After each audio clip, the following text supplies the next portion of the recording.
आज के मेरे जो मज़मून का उन्वान है वो सुनाते हुए मुझे अजीब लग रहा है कि मज़मून का उन्वान है दूसरी शादी। और मैं उन लोगों को सुना रहा हूँ जिनकी पहली भी नहीं हुई।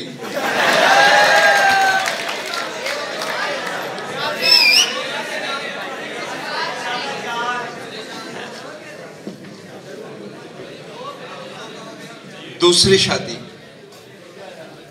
कहते हैं कि पहली मोहब्बत, दूसरी शादी, तीसरी तलाक, चौथी खूंट, पांचवी पुश्त, छठी का दूध, सातवां दिन, आठवां पहर, नौलखा हार, 10वीं का इम्तिहान, 11वीं की खीर, 12वां महीना, 13 का हिंसा, 14वीं का चांद, 15वीं की तनख्वाह और 16वें साल की जवानी का बदन भर नशा और खट मीठा जायका कभी ज़हन से महव नहीं होता।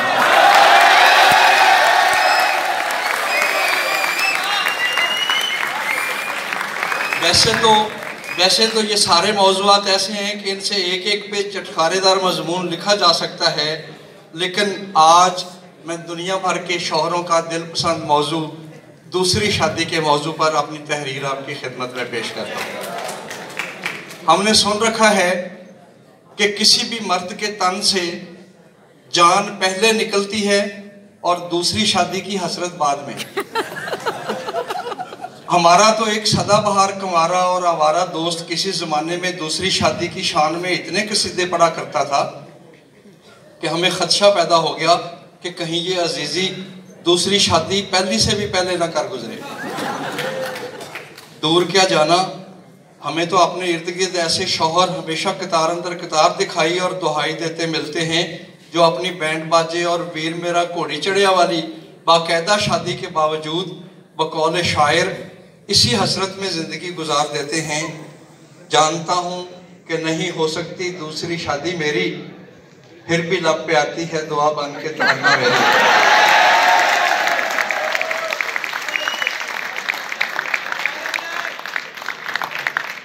शादी से पहले तकरीबन हर मर्द की कैफियत उस बेचैन आदमी जैसी होती है जो डॉक्टर के पास जाके कहने लगा, डॉक्टर साहब वैसे तो मैं बहुत खुश रहता हूँ, नींद सुकून से आती है, भूख वक्त पे लगती है, जिंदगी में अमन ही अमन है, हर काम में भी दिल लगता है, तमाम दोस्त और रिश्तेदार मेरे रवैये से मुतमिन हैं, पास तो क्या दूर दूर तक कोई परेशानी दिखाई नहीं देती, फिर भी ना जाने जिंदगी में किस चीज़ की कमी है।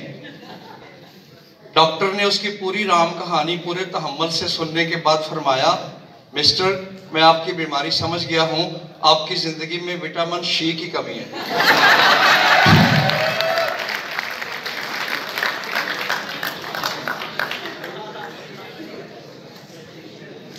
कहते हैं एक फर्माबरदार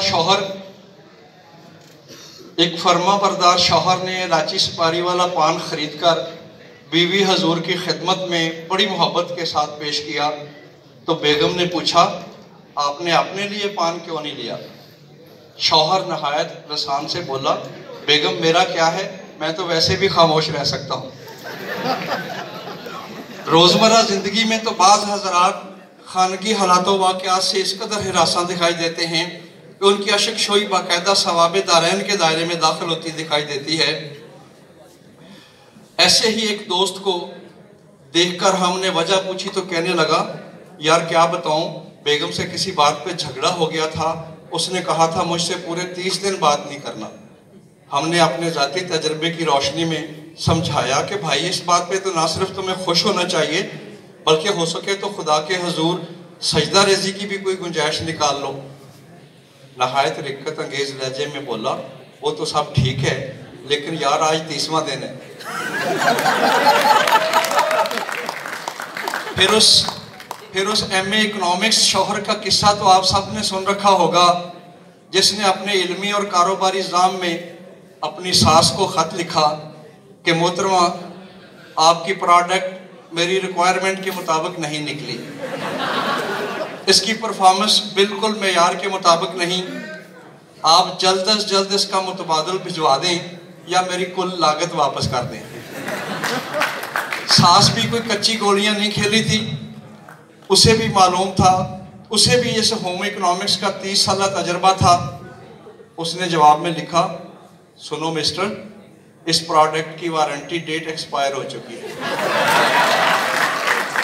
हमारी कंपनी रिप्लेसमेंट पे तो यकीन नहीं रखती, अलबत्ता आप इसके मेंटेनेंस मैनुअल की तरफ रुजू करें जिससे इसकी कारकर्दगी के बेहतर हो जाने का कभी इम्कान है। नीज़ एहतियाती तदाबीर के तौर पे शॉपिंग, होटलिंग और आउटिंग पे खुसूसी तवज्जो दें। एक मैरिज ब्यूरो वालों ने दफ्तर के बाहर एक दानिशमंद दाना बोर्ड आवेज़न कर रखा था जिसके ऊपर लिखा था, दफ्तर 1 से 3 बजे तक बंद रहेगा, तब तक आप फिर सोच लें। ख़वातीनो हज़रात, तवील मज़मून में मैं इसको मुख्तसर करता हूँ। ख़वातीनो हज़रात, शादी के पहले साल जो है वो कहते हैं कि इंतहाई मज़े के होते हैं, रफ्ता रफ्ता उनमें तब्दीली आती चली जाती है। ये मैं एक पैराग्राफ सुना के,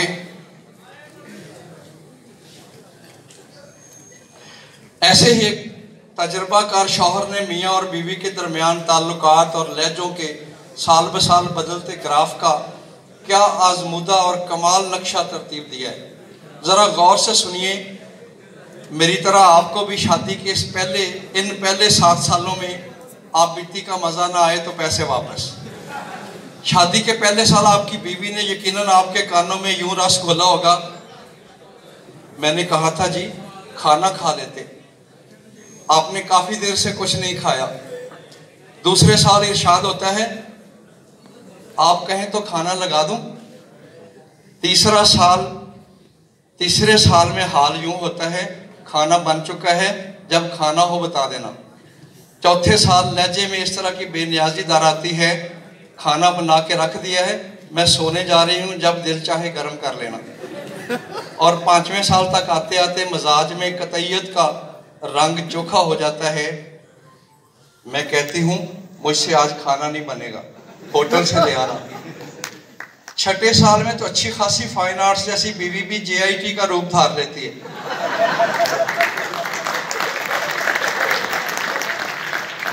जब देखो खाना खाना है, चाय पीनी है, कुछ तो खुदा का खौफ करो, अभी सुबह ही तो घर से खिला पिला के भेजा था। और ख़वातीनो हज़रात, 7वें साल तक तो इख्तियारात और इस्तफसारात की दुनिया ही बदल चुकी होती है। बेगम के चैनल से वक्फे से इस तरह के ऐलानात नशर होते हैं, कितनी देर से पूछ रही हूँ खाना तैयार हुआ कि नहीं। आप खुद ही इंसाफ करें कि इन हालात में शौहर शायर ना बने तो क्या करें। हमारे एक ऐसे ही शायर दोस्त ने ताल्लुकात की ताहोबाला होती सूरत हाल को रदीफ काफिया के आंसुओं से सींच कर अपनी नज़म लव मैरिज में कुछ यूं पेश किया है। वो भी दिन थे, दिल कहता था शी इज़ ओनली माइन, सारा दिन करते थे एक दूजे को ज्वाइन, फिर हुए जब निकाह नामे पे एक दूजे के साइन, कुछ अरसा तो यूं लगता था एवरीथिंग इज फाइन, फिर इस लव स्टोरी पर भी आता गया डिक्लाइन, अब वो मुझको जिन कहती है और मैं उसको डाइन।